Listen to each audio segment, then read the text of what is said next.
Army chief मुकर्रर किया गया है। मैं उनको मुबारकबाद देता हूं अपोजिशन की तरफ से और उम्मीद करता हूं कि वो बेहतरीन सलाहियतों को सामने रखते हुए पाकिस्तान की बेहतरी के लिए बेहतरीन काम करेंगे।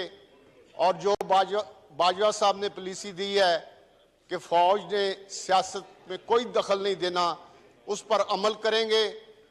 और मैं सदर पाकिस्तान से ये मुतालबा करता हूं कि वो कुछ शरारती लोगों के कहने पर समरी को रोकने की कोशिश कर रहे हैं। मैं उनसे मुतालबा करता हूं,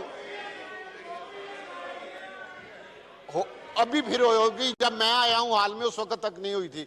अगर हो गई है तो मैं सदर साहब का भी शुक्रिया अदा करता हूं कि उन्होंने एक अच्छा कदम उठाया है, क्योंकि इमरान खान का पूरी कोशिश थी कि वो समरी रोकी जाए, लेकिन अगर सदर साहब ने ये समरी किया है तो मैं उनका शुक्रिया भी अदा करता हूं और मुबारकबाद भी देता हूं। शुक्रिया। शुक्रिया जी।